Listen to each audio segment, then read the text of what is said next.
El primero es Doppler renal, Doppler aparato urinario. El segundo es Doppler hepático. Vamos a empezar con el Doppler de vasos renales. Y es notable que dura entre 30 y 40 minutos. Hacemos una pausa de 10 minutos y hacemos la segunda clase.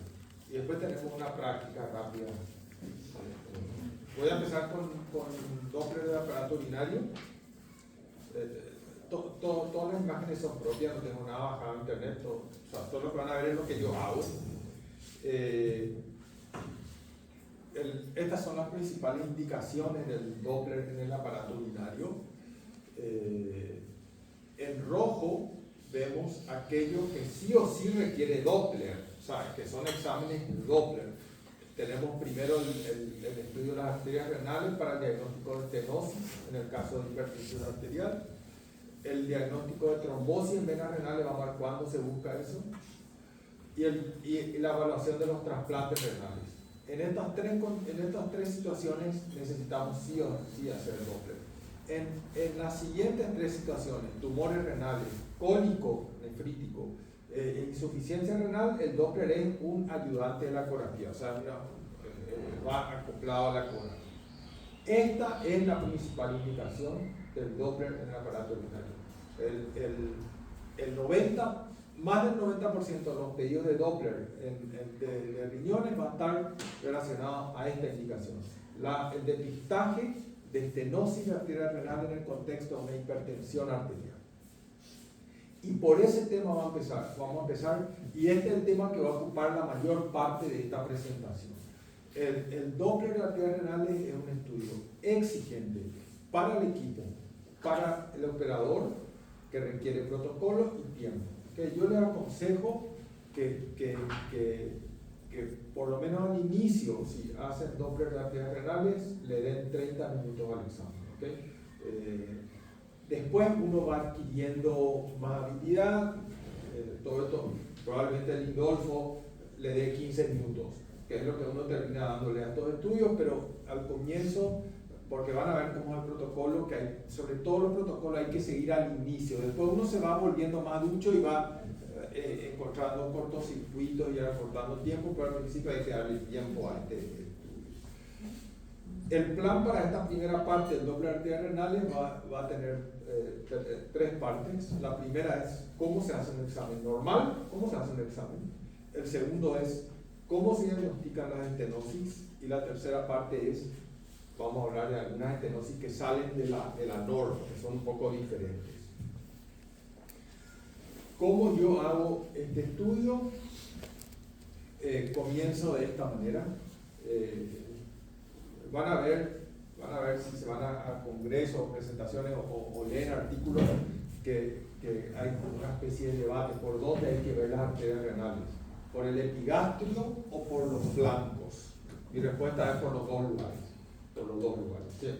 Esta es la gran ventaja de la ecografía sobre otros métodos de diagnóstico por imagen. En la ecografía hacer algo más lleva un minuto. No sé si me explico. Si yo estoy viendo el hígado, tengo que un riñón derecho, me lleva un minuto y de repente le puedo ayudar mucho al paciente. Si yo quiero hacer una resonancia más, le agrego media hora al estudio. O sea, esta es una gran ventaja que tiene la ecografía. Entonces, yo empiezo mirando por epigastrio. ¿Qué miro por epigastrio? Lo primero, la aorta. La aorta, de paso, porque hay bastante patología aórtica. De paso les digo una cuestión, la prevalencia de aneurisma de aorta abdominal, una enfermedad potencialmente letal. La prevalencia de aneurisma de aorta abdominal está en torno al 4% en pacientes de más de 60 años. O sea, esto quiere decir que si ustedes ven de cada 25 pacientes que tengan más de 60 años, uno va a tener aneurisma. Por lo tanto, siempre hay que ver la aorta abdominal en cualquier estudio de ecografía abdominal. Siempre.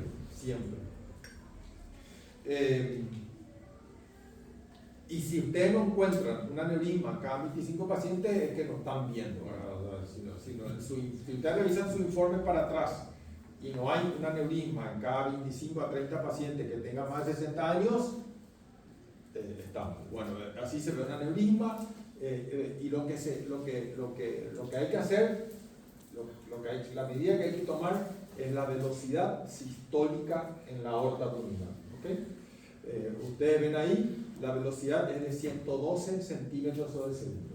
Esa es la medida que se toma y eso se registra, ¿verdad? Y después vamos a ver para qué sirve eso. De paso, vemos frecuentemente el óstium de la arteria renal, en este caso la derecha. Ustedes ven la aorta en rojo, la derecha que está en azul, porque el flujo se aleja del transductor, se va para el riñón derecho. Ven una cuestión muy importante, entrando en Doppler color, es el PRF. El PRF es ya dieron clase de Doppler de principios, es la frecuencia de repetición del pulso. Fíjense, aquí yo empecé con un PRF de 26, después vamos a ver que es 26 y subí a 38. ¿Por qué eso? No sé si se fijaron. Esta cifra que está acá, que dice 38, esta cifra que dice 38, cuando empezó la adquisición, esto está en 25. ¿Qué pasaba ahí? Había mosaico. ¿Saben lo que es el mosaico? El mosaico es el cambio de... Normalmente una arteria, si el flujo se aleja del transductor, va a ser azul, si se acerca va a ser rojo. Lo ideal es que sea uniformemente rojo, uniformemente azul. Si ocurre eso que está ahí, que es un cambio de color, eso se llama mosaico y es la base de la detección de estenosis en Doppler color. ¿Están entendiendo? Pero para que tenga valor, el equipo tiene que estar regulado para las velocidades que estoy estudiando. A ver, si yo estoy viendo una tiroides y quiero evaluar circulación en la tiroides, donde hay velocidades muy bajas de circulación, eso que dice 25 tiene que estar en 3, porque el equipo está regulado, el equipo convierte la PRF a centímetros por segundo. O sea, el equipo está regulado para ver 25, 26 centímetros por segundo. En tiroides, 3 centímetros por segundo, porque esa es la velocidad en tiroides. En este caso, si yo pongo acá 3, todo va a ser mosaico, también porque la velocidad va a ser muy alta para la velocidad a la cual está regulada el equipo. Esto es clave. Para hacer Doppler color hay que apretar un botón que es el botón del color. Y ahí se pone el cuadro color y el segundo botón es la PRF. El segundo botón es la PRF. Yo tengo que regular porque lo que yo estoy buscando es mosaico, pero para que el mosaico tenga valor, el equipo tiene que estar bien regulado. ¿Quedó claro el concepto? Por eso, como había mosaico, rápidamente se subió el PRF a 38. Y ahí deja de haber mosaico o aparece un mosaico mucho más discreto, digamos. Bueno, ¿qué se hace ahí? Se mide ya la velocidad en el óstium de la arteria renal. De la arteria renal derecha y de la arteria renal izquierda. No voy a estar o si no va a ser muy largo esto. Fíjense, PS es el pico de velocidad sistólica, 86 centímetros sobre segundo. Después vamos a ver cuáles son los valores normales y todo. Otra cuestión, aparte del PRF, una cuestión que les quiero decir, el equipo tiene que hacer la medición. El equipo tiene que hacer. Eso se programa en cualquier escuela.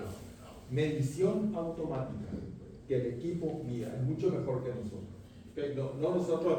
Uno puede poner también la marquita abajo, pero fíjese que el equipo hace y el equipo ya indica PS, velocidad sistólica, ED, velocidad diastólica, índice de pulsatilidad, índice de resistencia, aceleración, y todo lo que ustedes quieran programar les va a medir automáticamente el equipo.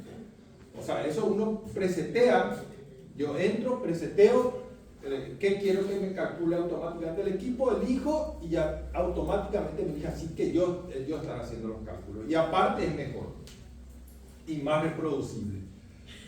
Lo mismo en el óstium de la arteria renal izquierda, todos estamos en epigastrio, ¿no? Estamos acá en epigastrio. En el óstium de la arteria renal izquierda, en este caso es 80 centímetros sobre segundo. Y después el paciente se va a poner de costado. Vamos a empezar por la derecha, vamos a ir por la izquierda. Y se ataca el riñón y los vasos renales de esa manera, ¿ok? Por el flanco derecho, después de haber hecho el epigastrio. ¿Qué vemos acá? El riñón. Fundamental el tamaño de los riñones. Fundamental. Un signo indirecto de estenosis de la arteria renal es la hipotrofia renal. Y se habla de hipotrofia renal cuando hay una asimetría superior a 15 milímetros en el eje longitudinal de los riñones, que es el único eje que yo mido. Yo mido dos cosas: el eje longitudinal de los del riñón y el espesor parenquimatoso, que va de aquí hasta aquí. Dos cosas yo mido. No mido el eje transverso ni el anteroposterior. Y esta imagen muestra por qué. Porque el corte transverso es oblicuo. Porque el riñón tiene una oblicuidad. Y para yo obtener un corte transverso, debería ser un corte así, lo cual es imposible en la práctica. ¿Okay? Entonces, cuando medimos transverso, medimos oblicuo. Y quien mide oblicuo mide cualquier cosa. O sea, medís cualquier cosa, no tiene sentido. Entonces, yo mido el eje longitudinal, hay que ser muy estricto en la medición, y cuando hay una diferencia superior a 15 milímetros, se considera riñones asimétricos. Más de 15 milímetros en el eje longitudinal.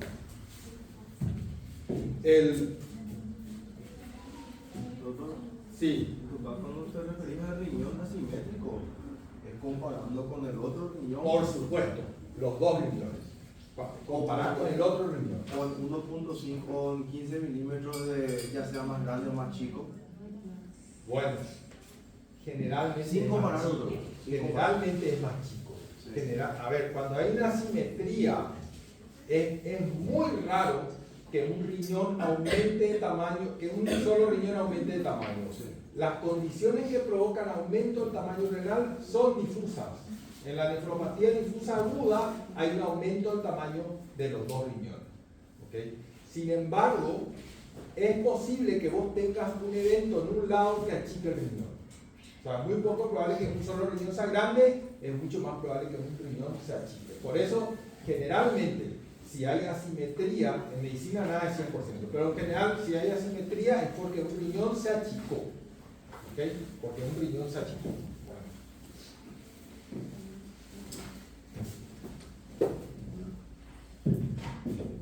Después vamos a ver de esta manera la arteria renal derecha. Esta es la forma de ver la arteria renal derecha. Acá usando el hígado como ventana. El hígado te permite ver, tenés que localizar la aorta. Para ver el óstium de la arteria tenés que ver la aorta. Y al ver la aorta buscas el óstium de la arteria. En este caso es una placa calcificada, una imagen muy vieja, ¿verdad? Una imagen, no sé de qué año será, pero bueno, es una imagen muy vieja, pero que muestra con equipos mucho peores de los que tenemos hoy. Esto debe ser a lo mejor el año 2000 o algo. Creo que les pongo para que vean que se puede ver, se puede ver. Obviamente hay limitaciones con obesidad y todo eso. Así se ve atacando por el flanco. Fíjense, acá está el hígado. Esto es lo que nos sirve como ventana al hacer respirar hondo al paciente, que baje el hígado. El hígado te sirve como ventana. Buscas la aorta y de la aorta va a salir la arteria renal. Este es el riñón derecho. Regular de nuevo el PRF, fundamental, si no todo te va a parecer como que de velocidad aumentada. Así se ve. Esta es la imagen. Esto, fíjese, acá hay mosaico, acá tengo que medir la velocidad. Están entendiendo la otra utilidad del mosaico. Donde hay mosaico es el punto de velocidad más alta. Es el punto de velocidad más alta. Ahí hay que medir, ahí hay que registrar la velocidad siempre. Esto es general en todo el cuerpo. Doctor, y para la regulación del PRF, ¿hay alguna tabla que indique las velocidades para cada órgano? No, yo te digo, básicamente, no hay una tabla, vos tenés que regular y ver qué pasa con el color, pero yo te diría, básicamente, en miembros inferiores, en carótidas, en arterias, de todo lo que sea arterial, arterias de grande o medio calibre, deberías estar entre 20 y 50. Entre 20 y 50. 20 y 50. Ahí tenés que estar. Cada paciente es diferente. Si el paciente tiene una velocidad de circulación más baja, voy a bajar el PRF. Y si te vas a tiroides, a baja circulación, tenés que estar en 2, 3. Y de ahí, hay veces que el miembro inferior tenés que irte a 100, porque las velocidades pueden llegar a ser muy altas, ¿verdad? Más o menos la equivalencia es, esa cifra que está ahí, tiene que ser más o menos la mitad de la velocidad esperable. Y fíjense que eso me dio más o menos 80 centímetros por segundo. Yo estoy trabajando con un PRF que es la mitad de eso. Más o menos esa es la velocidad esperable. En miembros inferiores, la velocidad yo diría media en la femoral es 1 metro por segundo, 100 centímetros por segundo. Por lo tanto, yo voy a regular más o menos en 50. ¿Están entendiendo? Esa es más o menos la equivalencia. Y ahí se va a medir. Se van a medir las velocidades en el ostium, en el tercio medio y en el tercio distal. Y aquí una salvedad.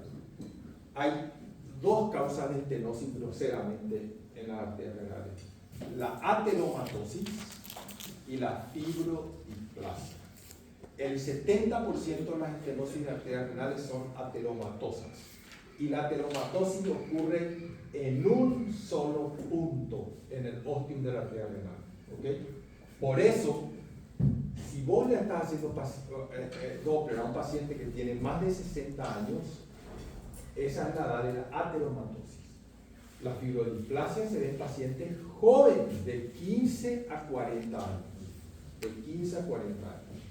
La ateromatosis se ve en pacientes adultos.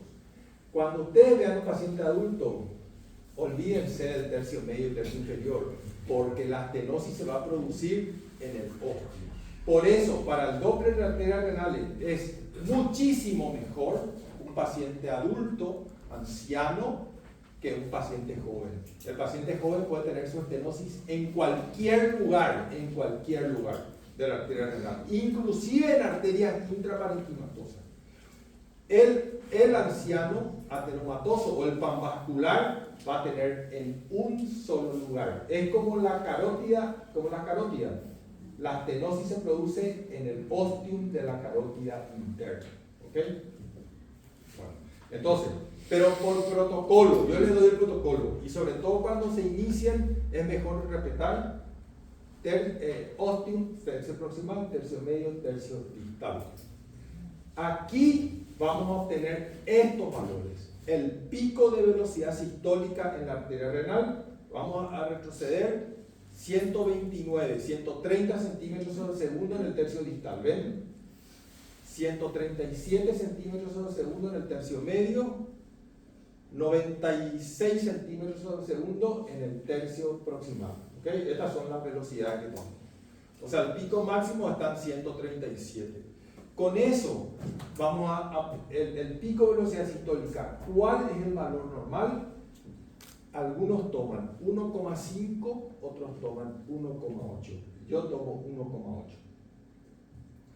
Y vamos a tener, con esto que ya hicimos, la relación arteria renal aorta, que tiene que ser inferior a 3. Me explico. Si en la aorta el pico de velocidad sistólica es 80, más de 240 es positivo, más de 240. Vamos a ver para qué sirve esto. El pico de velocidad sistólica, y este es el parámetro más importante para diagnosticar estenosis arterial renal. El signo más importante para el diagnóstico de estenosis arterial renal es un pico de velocidad sistólica en la arteria renal en el ostium, en el caso de la teromatosis, o cualquier sitio, en el caso de la arteriodisplasia, superior a 1,8 metros por segundo. Ese es el signo. Si yo uso 1,5, voy a elevar mi sensibilidad, voy a tener pocos falsos negativos, pero voy a tener algunos falsos positivos, o sea, va a bajar mi especificidad. Si yo uso 1,5, estoy obligado a ver la relación, porque al usar la relación aorta-arteria renal, voy a aumentar mi especificidad.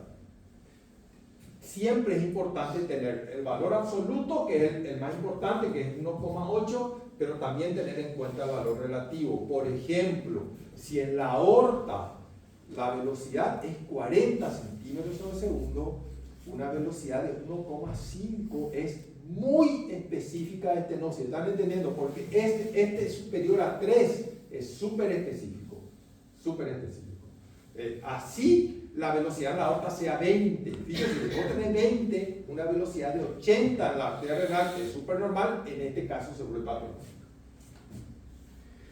Después de haber medido flujo, aorta y arteria renales, vamos a entrar al riñón, ¿ok? Vamos a medir el flujo en las arterias. Doctor, Sí. una consulta. Sí. Por las imágenes nomás pregunto, lo que vos dijiste de mosaico, en la zona del mosaico, que es donde se Sí. ve, ¿es lo mismo o similar al aliasing que nosotros estudiamos? Es sinónimo. En inglés, mosaico es aliasing, que es lo mismo.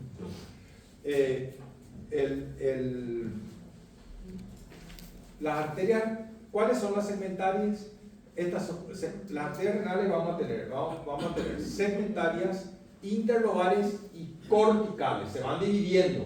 La arteria renal va a dar segmentarias, 2, 3 o 4 segmentarias. Las segmentarias van a dar interlobales, las interlobales van a dar corticales. Pues ya es más chiquitita también, ¿verdad? Pero acá está, estas son las segmentarias, esta es una segmentaria, esta es una interlobar. La interlobar está en el pleno seno renal, esto es el seno renal, y la cortical es la que va a entrar al parénquima, ¿ok? La que nosotros usamos son estas y estas, por suerte, porque estas son más chiquititas de estudiar. Esta es una arteria segmentaria, fíjense, el pico de velocidad sistólica, la diastólica. En este caso yo le pedí al equipo que me mida 4 cosas: velocidad sistólica, velocidad diastólica, índice de resistencia e índice de aceleración. Vamos a ver el índice. Yo uso hoy muy raramente, pero cuando uno se inicia tiene que usar también esto que se llama índice de aceleración, que vamos a ver de qué se trata en un ratito. Arteria segmentaria, arteria interlobar, las mismas cosas, arteria cortical. ¿Okay? Acá tenemos que medir 3 cosas: velocidad de flujo en estas arterias, índice de aceleración, índice de resistencia. ¿Ok? La velocidad de flujo. Y todas estas velocidades son automáticas.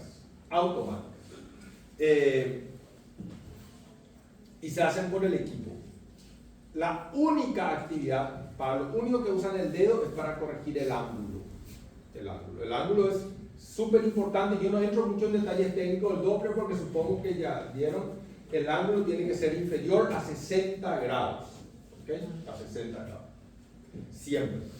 La velocidad de flujo y el índice de aceleración en arterias segmentarias y el índice de resistencia en arterias interlobales. Velocidad de flujo en arterias segmentarias, estas son cosas muy accesorias, pero que sobre todo al inicio del protocolo son importantes. La velocidad de flujo en arterias segmentarias nos va a servir para establecer la relación de la velocidad de sistólica entre la arteria renal y la arteria segmentaria, que tiene que ser inferior a 5. ¿Cuál es la racionalidad de esto? Si la velocidad en la arteria renal, en el ostium, es 100, en la arteria segmentaria no puede ser menor a 20. Si hay una caída tan importante, no hay explicación más que por una estenosis. Sobre todo estas medidas sirven en la fibrodisplasia. En la fibrodisplasia que sirve.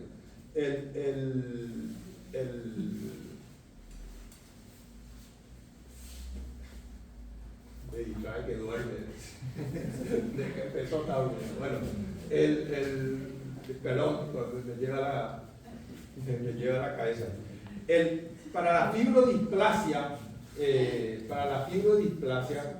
es increíble, dormir afuera es más fácil. Gracias.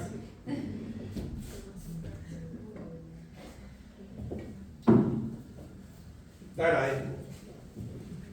Para la fibrodisplasia, de las que no se pueden estar en cualquier lugar, hay que usar estos elementos, ¿verdad? ¿Están entendiendo? Si cae mucho, es que algo está pasando en el medio, tengo que ir a buscar. Tiene que ser, la velocidad, la relación tiene que ser inferior a 5. Vemos este ejemplo, la interlobar es 60 y en la arteria renal, en el ostium, es 137. Está bien, cae 2, cae la mitad. Cae en menos de 5. ¿Están entendiendo la relación? 137 en la arteria renal, 62 en la arteria segmentaria, la relación está correcta. Es menor a 5. El índice de aceleración se toma en las arterias segmentarias. Y el índice de aceleración indica simplemente en la verticalidad del ascenso sistólico. Eso indica el índice de aceleración. Es equivalente al tiempo de ascenso sistólico, que también puede calcular la máquina. En lo que mide el índice de aceleración es cuán vertical es el pico de ascenso sistólico. Cuando hay una astenosis antes, el pico sistólico, en vez de ser vertical, se vuelve inclinado. Lo que da origen, el análisis cualitativo de esto es pulso parvus tardus. El parvus tardus es un parvus, que es inclinado, y tardus porque tardan en alcanzar el pico de velocidad sistólica. Normalmente, desde el inicio de la sístole hasta el pico más alto, tiene que haber menos de 0,07 segundos, o sea, 7 milésimas de segundo pasa. El índice de aceleración indica, por lo tanto, cuántos centímetros progresa por unidad de tiempo. El valor normal es 300 centímetros de segundo al cuadrado. Es un valor, medida de longitud sobre tiempo. Tiene que ser superior a 300. Si es menor a 300 es que está lento. O usamos el tiempo de ascenso sistólico, cuánto tarda de inicio a pico, que tiene que ser hasta 0,07. Si eso está aumentado, es un signo indirecto de que antes hay una astenosis. De nuevo, sirve para la fibrodisplasia. Y el índice de resistencia no sirve tanto. Tiene que estar entre 0,5 y 0,7, el IR, entre 0,5 y 0,7. Más de 0,7 yo tengo que sospechar una nefropatía difusa. Menos de 0,5 tengo que sospechar una astenosis, porque en el pulso parvus tardus el pico sistólico baja y la diástole aumenta. Por lo tanto, el índice de resistencia se va a volver más bajo. ¿Están entendiendo? Se va a volver más bajo. Esto se mide en las arterias interlobales, en este sitio. Acá, en la arteria interlobar, acá está el pico de velocidad sistólica de 49. Esto me va a servir para comparar con la arteria renal. La diástole, el índice de resistencia está bien y el pico en la aceleración es mayor a 300. Esto está normal. Bueno, lo mismo en este caso. Y después hacemos lo mismo a la izquierda, se mide el riñón izquierdo. La arteria renal izquierda, en mi opinión, es más fácil de ver porque es más corta. La aorta está a la izquierda, por lo tanto la arteria renal izquierda es más corta. Y ustedes, haciendo un corte longitudinal, ustedes van a poder ver todo, hasta la desembocadura, hasta la aorta, desde el ostium hasta las arterias, digamos, corticales en un solo plano. Esto es un poco más complicado de conseguir en el lado derecho. De nuevo lo mismo, velocidad sistólica en los 3 puntos, las velocidades ahí en las arterias y ahora llegamos a qué hay que ver y medir en el modo B, en el modo color y en el modo espectro. ¿Qué hay que ver y medir y cuáles son los valores normales? Acá vamos a hablar de likes de cuáles son los valores normales. En modo B, diámetro de la aorta, longitud de los riñones, espesor parenquimatoso de los riñones, diferenciación córtico-medular. Los 3 primeros datos son objetivos, el cuarto es subjetivo, lastimosamente. El diámetro de la aorta se considera normal hasta 30 milímetros, a partir de 30 es aneurisma. la longitud de los riñones, 11 más menos 2. 11 más menos 2. En general, un riñón es pequeño si mide menos de 9. Ese es mi parámetro. Si mide menos de 9, la persona, por más que sea pequeñita, en general tiene un riñón de al menos 9. Cuando miden menos de 9, atención, probablemente son chiquitos. Y 13, sin embargo, no es tan grande. Yo uso 14. Yo considero que un riñón está grande por encima de 14, considero que un riñón está chico por debajo de 9. El espesor parenquimatoso, eso que yo les mostré, que incluye cortical y medular, cortical, parénquima, excluyendo seno, 15 más menos 4. 11 para abajo está reducido, 19 para arriba está engrosado. Y después la diferenciación córtico-medular. En modo Doppler color, buscar mosaico con el PRF bien regulado. El mosaico es algo que utilizamos todos los días. Si vos haces Doppler, todo el tiempo vas a usar mosaico. Cuando vos haces carótidas, para saber dónde tenés que tomar la velocidad, en modo color, vos bajás el PRF hasta que te aparezca el mosaico. ¿Están entendiendo la idea? Yo subo el PRF, está todo roja la carótida. Empiezo a bajar. Donde aparece ese cambio de color, ahí está la velocidad más alta, ahí tengo que medir. O sea, mosaico se usa mucho. Lo mismo pasa en las arterias renales. ¿Entra dentro de la definición como artefacto el mosaico?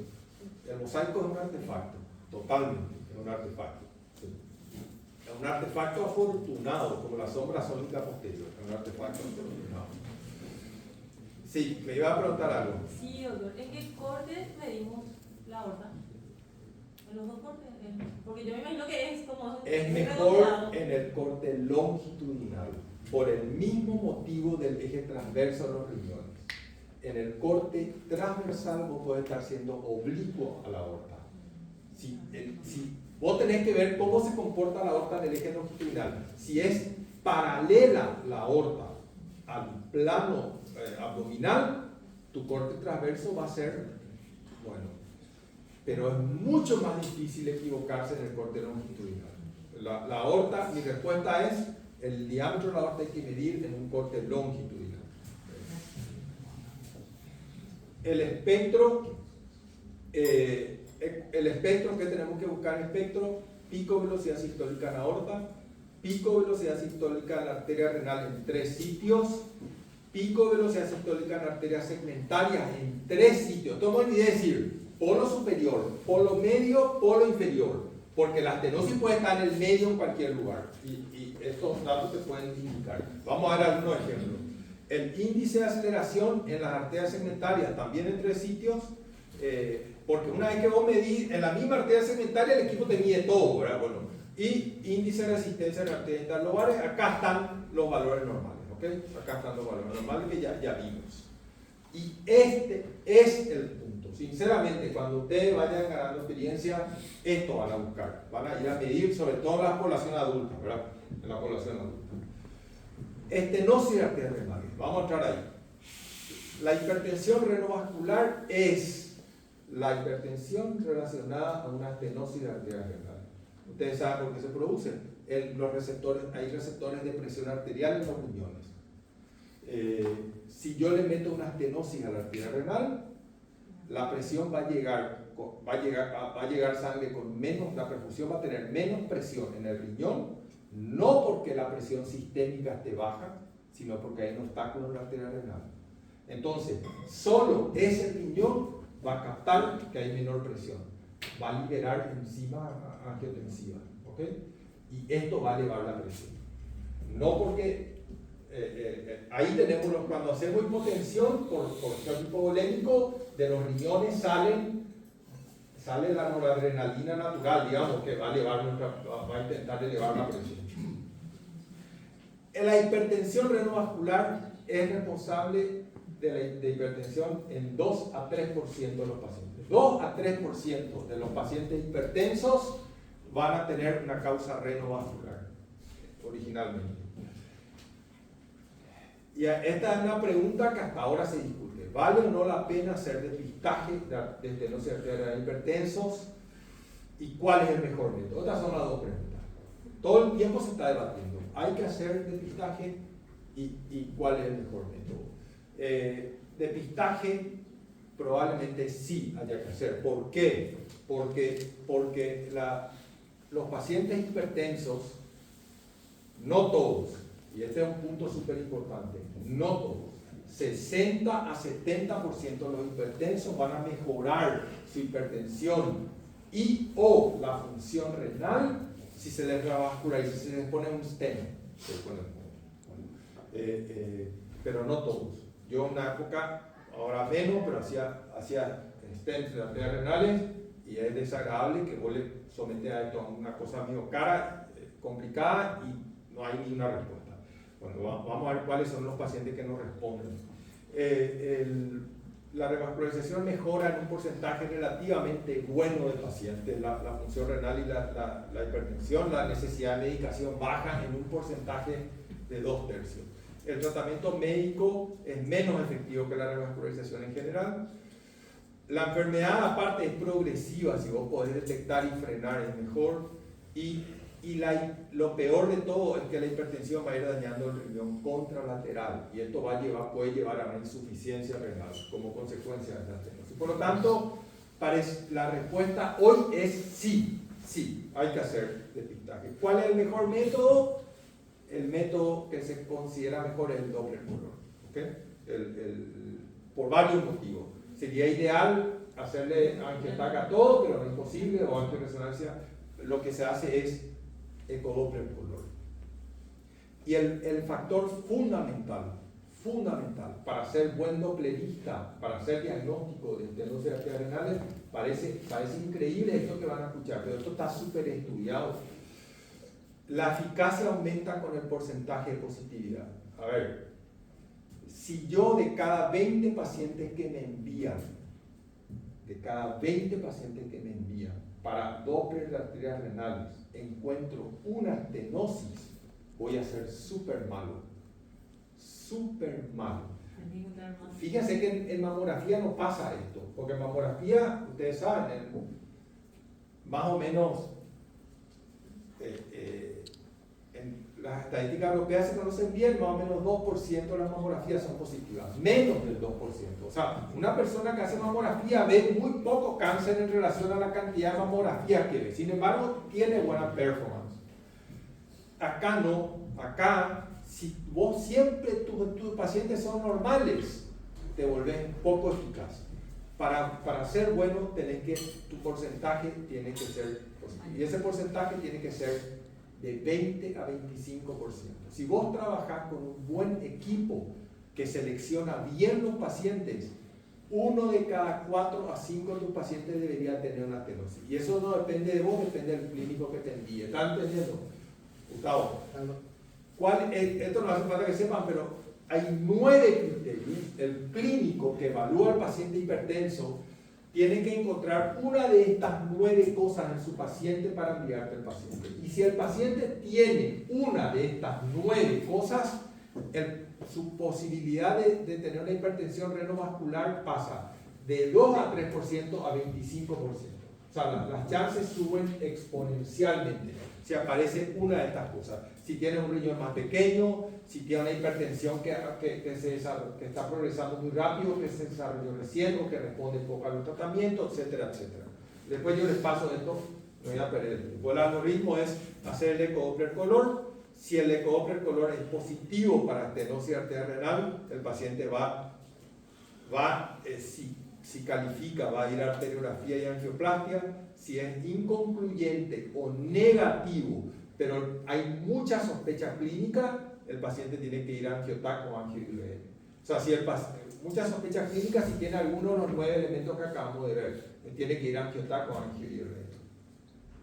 El futuro es, una de las cosas que se van a pelear es tratar de determinar cuáles son los pacientes que van a mejorar con la revascularización, y en mi experiencia depende del tamaño renal. Si el riñón tiene menos de 9 centímetros, es poco probable que mejore. Por más que vos le revascularices, ya el riñón está dañado. El riñón está dañado y no va a mejorar nada.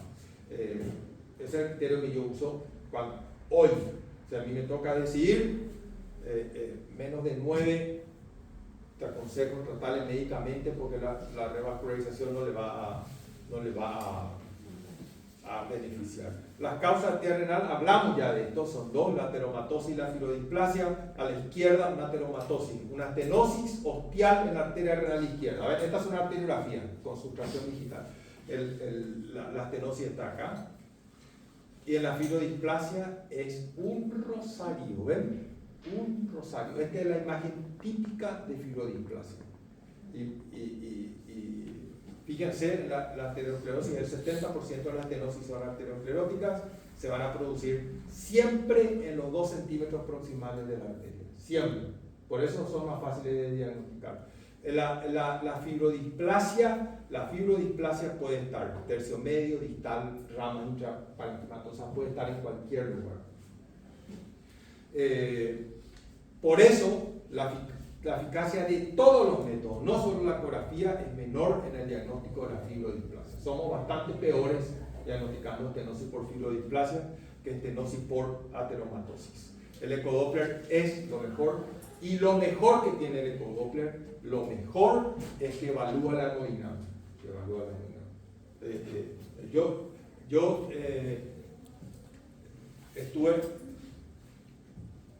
hice mi especialidad, estuve un tiempo en Francia, y en este lugar había un famosísimo personaje que hacía ecodoppler de arteria renal, y era tan bueno que él hacía después de la arteriografía. Él no le veía a nadie sin arteriografía, era otra época también. O sea, lo que les quiero decir es que la arteriografía es un método morfológico. El Doppler es un método que evalúa el impacto hemodinámico de la estenosis. O sea, él lo que hacía es evaluar el impacto hemodinámico de la estenosis. Eso no puede hacer la arteriografía.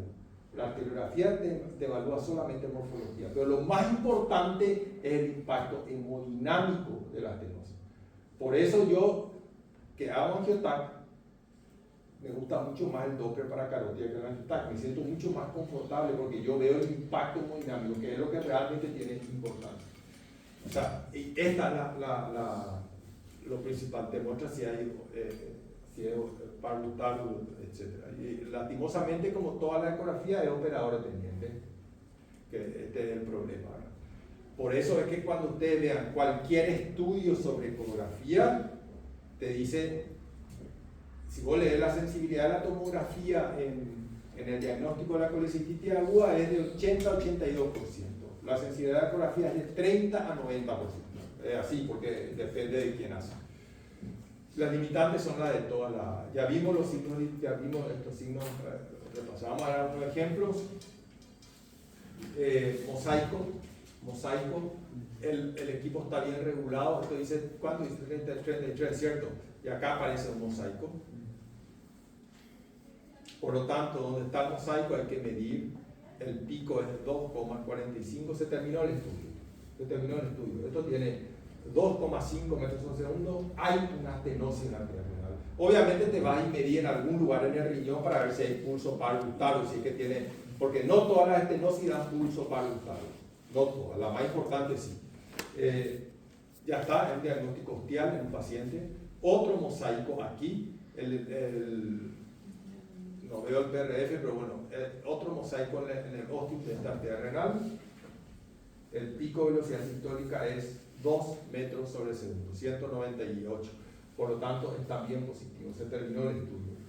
Otro mosaico, fíjense, mosaico en el ostium de la arteria renal derecha, pico de velocidad sistólica de 3,12 metros sobre segundo.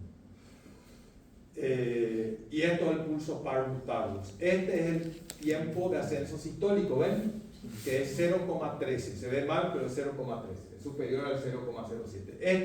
Esta es la objetivización del pulso parvultavus, que subjetivamente todos vemos. El pico de velocidad sistólica está totalmente inclinado.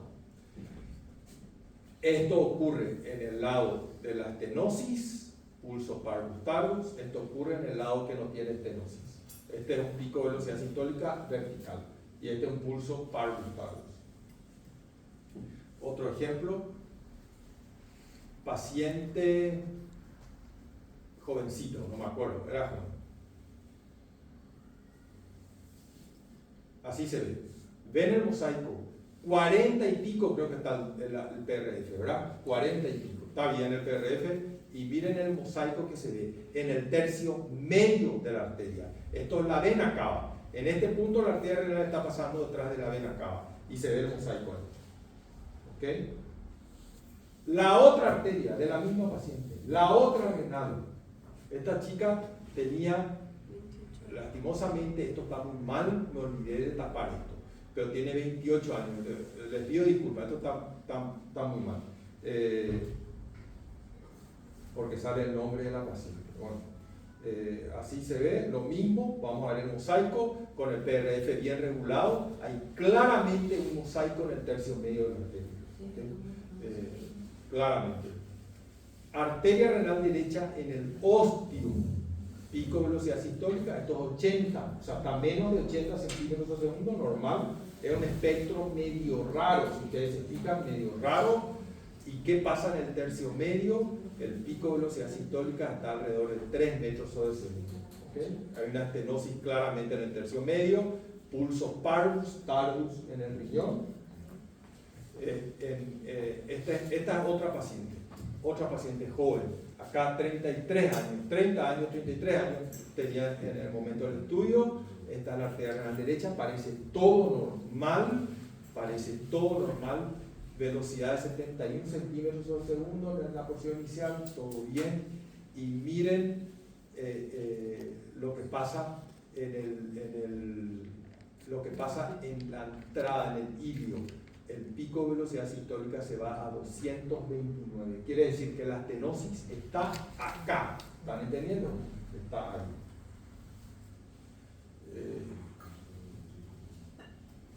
Y tenía velocidad normal. A ver, y la paciente, el motivo fue el riñón derecho de 10,6 centímetros, que es el lado donde está la estenosis, el riñón izquierdo de 12,2 centímetros. Hay por lo tanto una diferencia de 1,6 centímetros es significativa. Otra cosa, cuando miran los riñones en la ecografía, presten atención, sobre todo si les sale discordante. Vuelvan a medir porque más de 15 tiene significado. Algunas estenosis complejas, este paciente se ve bien la arteria renal izquierda, súper hipertenso, con trastorno de la funcionalidad renal. Esta es la arteria renal derecha, esta es la izquierda, y esta es una polar. Esta es una estenosis sobre una accesoria renal. A la izquierda, por encima de la renal, tenía una accesoria, una polar. De paso, 30% de la población tiene polares. Uno de cada 3 pacientes, y probablemente me quedo corto, tiene arterias polares renales. Es muy frecuente.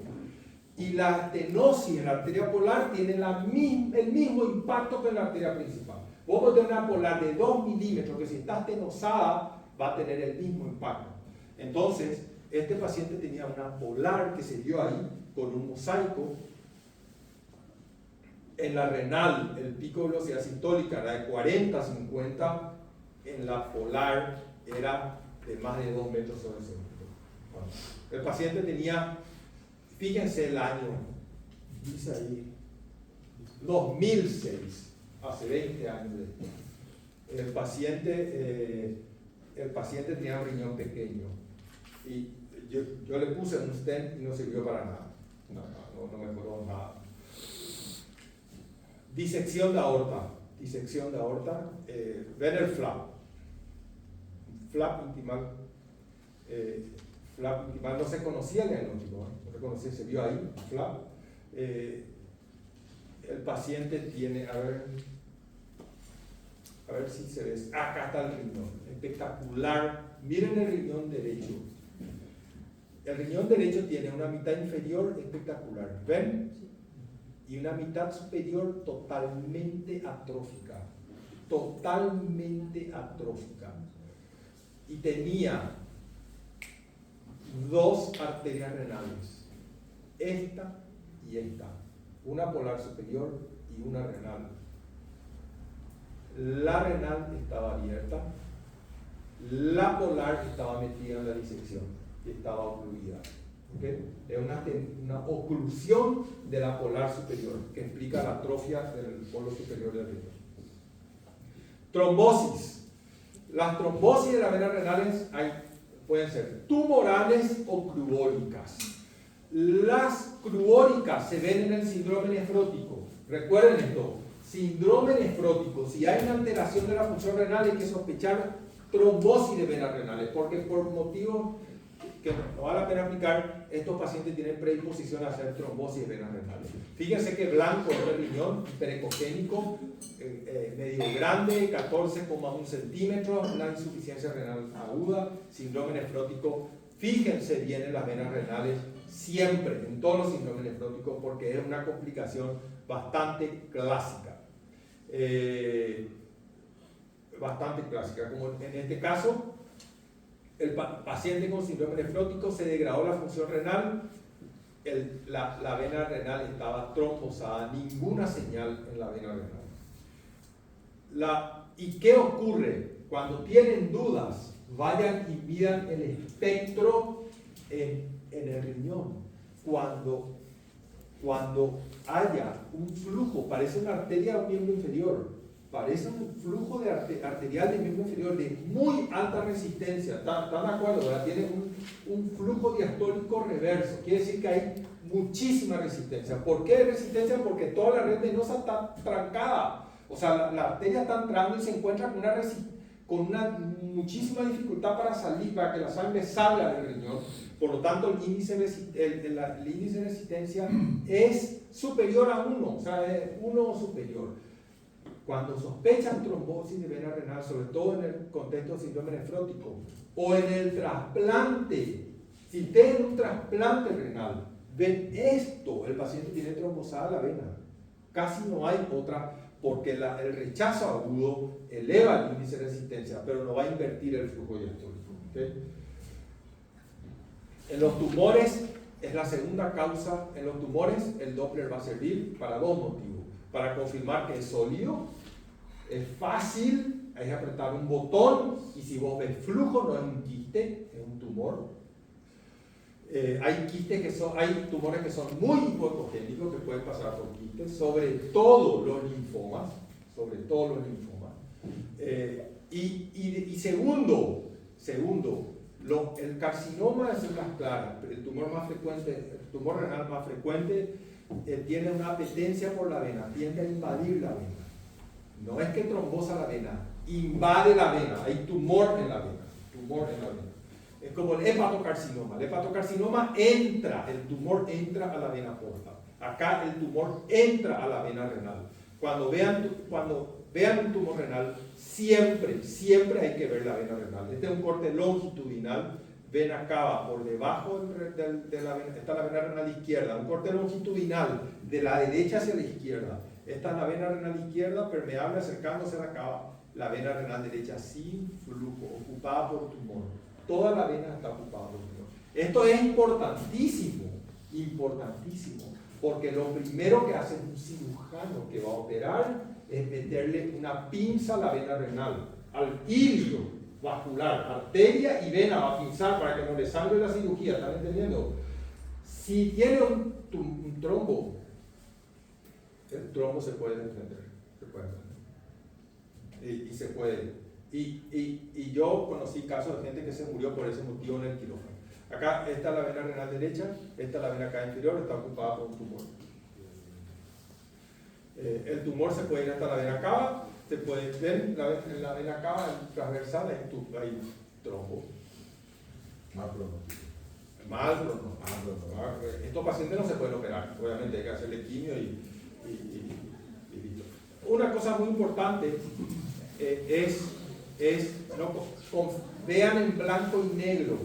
El Doppler color muchas veces falsea la imagen, ¿ok?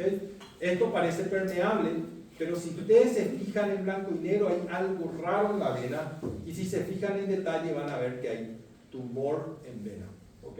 Por lo tanto, no solamente el Doppler color, sino también en el cólico renal rápido. Una cosa, cuando hay un cólico renal, el índice de resistencia en el riñón, en las arterias del riñón, va a aumentar durante 24 horas. Y el cólico renal para el ecografista es un problema en las primeras 48 horas, ¿ok? Porque 48 horas tarda un riñón en dilatarse, ustedes saben eso. Cuanto más joven, más tarda. En un anciano se dilata más rápido. Pero vos obstruís, un cálculo se cae al uréter, el paciente se muere de dolor y tiene 0 hidronefrosis. Ya le pasó 1000 veces esto, ¿verdad? No hay hidronefrosis. Tenés que ir a buscar si el cálculo está en el estrecho donde más frecuentemente se queda el cálculo es en el meato, abajo. Entonces, con la vejiga llena puedes tener suerte de ver el cálculo en el uréter, pero si no ves el cálculo en el uréter, un dato que te puede ayudar durante 24 horas, porque dura 24 horas, es el aumento del índice de resistencia arterial. Y se considera positivo si la diferencia es mayor a 0,5. 0,5 implica que si en el riñón derecho, que le duele al paciente, el índice de resistencia es 0,70, si en el izquierdo es 0,60 es positivo, es más de 0,5, ¿ok? Como este caso, a ver, como este caso, el paciente tenía un cólico, viejísima la imagen, un cólico a la derecha. No, lastimosamente no medí porque es muy evidente que hay una diferencia. Este es el flujo en una arteria interlobar izquierda y este es un flujo en una arteria interlobar derecha. Claramente el flujo es diferente. Y esto sirvió para asegurar que el paciente no hay otra función, es una obstrucción aguda. La otra importancia es el jet ureteral en el cólico, el jet ureteral. ¿Saben lo que es el jet ureteral? Le hacen tomar agua o si está apurado le meten una ampolla de furosemida por vena, sobre todo cuando está internado, la furosemida es espectacular, porque ahí empieza a chorrear. Esto se ve así, y lo que se hace es contar el número de eliminaciones y ver si hay una simetría. Esta eliminación derecha, eliminación izquierda. Este es un paciente normal, ¿verdad? Un paciente normal que había tomado mucha agua y se pone a eliminar. Así se ve el jet ureteral. Cuando vos ves eliminaciones solo por un lado, podés suponer que el otro lado está trancado. En la insuficiencia renal, el índice de resistencia, ustedes saben, no sabemos por qué. Yo que tengo bastante más edad que ustedes, yo viví la evolución del índice de resistencia de la insuficiencia renal. Al principio se decía que las glomerulopatías elevaban el índice de resistencia en las patologías de los túbulos corticales. No, ahora no se sabe. Algunas insuficiencias renales elevan el índice de resistencia. Para mí, la utilidad más importante es en el trasplante, porque el rechazo eleva el índice de resistencia, el rechazo al trasplante. Por lo tanto, hay que medir, sobre todo en la nefropatía menos valor, pero en el trasplante sí o sí midan el índice de resistencia arterial. Y de hecho ustedes saben que se mide de entrada. Al paciente trasplantado hay que hacerle un Doppler a las 24-48 horas y establecer cuál es su índice de resistencia. Y a partir de ahí vamos, porque no es tanto como en el riñón no trasplantado. Bueno, esto es algo de trasplante, paso rápido. Misceláneas. ¿Qué esto es? Pacientes había hecho una biopsia renal. Este es un artefacto, obviamente. Este es un artefacto. Y este artefacto corresponde al thrill, ¿cómo se llama? La ocultación se llama tipo soplo es. Y es por velocidad muy aumentada en el contexto de una fístula arteriovenosa, ¿okay? Una fístula arteriovenosa en el vídeo.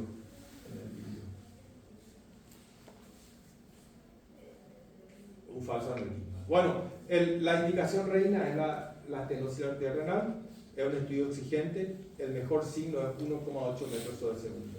Y los signos indirectos sirven para el diagnóstico de fibrodisplasia renal. ¿Okay? En las demás indicaciones, el Doppler es un excelente ayudante. Yo suelo contar historias, así para entender más, ¿verdad? Y siempre de viaje me gusta, y me gusta en particular la Argentina y Buenos Aires. Como está cerca, este señor una historia después de cada presentación, después la digo a otra. Salvador María Alcarril, el primer vicepresidente de la Argentina, primer presidente, imagínense, esto fue hacia los 1800, ¿verdad? Un personaje políticamente muy importante. Se casó con Tiburcia Domínguez, esta es su señora, se llamaba Tiburcia Domínguez. Parece que brava. Fácil tóxica tiene. Fácil, sí. Bueno. Eso no está escrito en el libro. Perdón. Se casaron y tuvieron un matrimonio inicialmente muy feliz. Yo diría, desafortunadamente para ellos el matrimonio terminó siendo muy largo, porque él era bastante mayor que ella, bastante mayor, como 20 años mayor que ella, pero vivió como 90 años y esta vivió más, me parece. Y fueron muy felices. Durante 25 años tuvieron 7 hijos. 7 hijos. Y fueron muy felices mientras eran de clase media.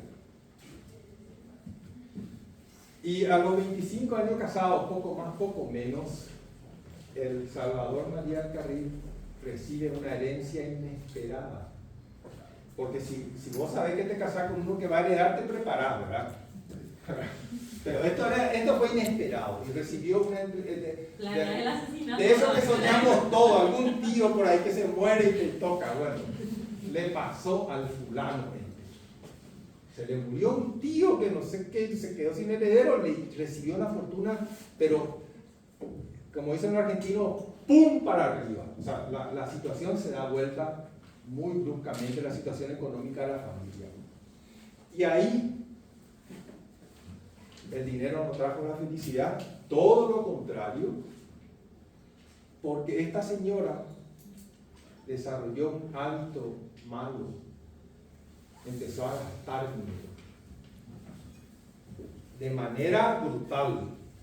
Le gustaban zapatos y joyas, y compraba zapatos y joyas. ¿A qué mujer no le gusta? En aquella época, estamos hablando de los 1800, Por ¿verdad? eso ya no hay matrimonio feliz. Ya, ¿no? Y aparte, esa Imelda Marco de Filipinas tenía 7000 pares de zapatos, ¿verdad?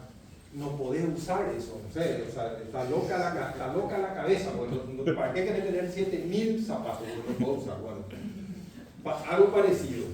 Y en aquella época, ustedes entenderán, la gente, Buenos Aires era una ciudad relativamente pequeña.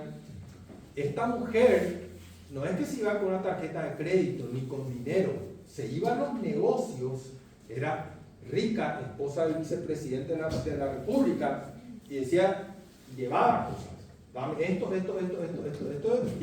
mandar la cuenta a mi marido. Así funcionaba el mundo en esa época.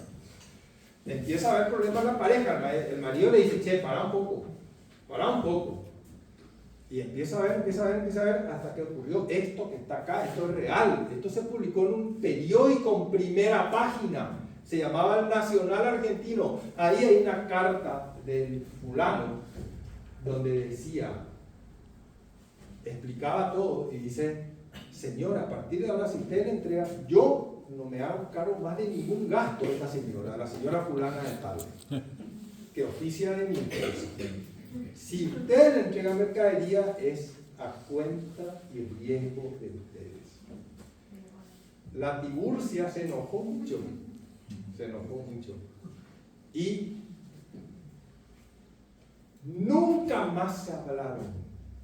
Fíjense lo que era el mundo que en esa época, que ellos siguieron casados 25 años sin dirigirse la palabra. ¿Por qué? Porque no te podías separar. O sea, hoy la gente se separa primordialmente porque se puede separar. Antes vos no te podías separar. Entonces, los 7 hijos son testigos, ellos nunca más hablaron. Y tenían muchas reuniones, el tipo era vicepresidente. O sea, ellos esta noche decían a tu mamá que tenemos una cena en tal lugar, se encontraban, se iban caminando sin hablar, volvían, y así vivieron 25 años. Murió él. Y ahí viene lo que les quiero decir. Cuando se vayan a Buenos Aires, visiten el cementerio de Recoleta. Ya visitaron ustedes, visita guiada del cementerio de la Recoleta. Ahí está enterrado este señor, que él es Salvador María del Carril. En el cementerio de la Recoleta hay más de 10 monumentos nacionales, más de 10. Y tiene que ser guiada porque si vos te vas a vender ahí tumba, no tiene sentido, que alguien te explique. Esa es la tumba del tipo. El mausoleo costó lo que se cree hoy equivale a unos $2 millones. Y le pagó la mujer en una cosa rarísima. Los hijos no entendían. Cuando muere el tipo, a quien ella no le hablaba hacía 25 años, le hacen un feroz mausoleo de mármol de vinieron de no sé dónde. Y está él ahí sentado en el mausoleo. Y los hijos nunca entendieron. ¿Qué le pasó a mamá? Hasta que murió ella unos 20 años después. Y ahí dejó escrito.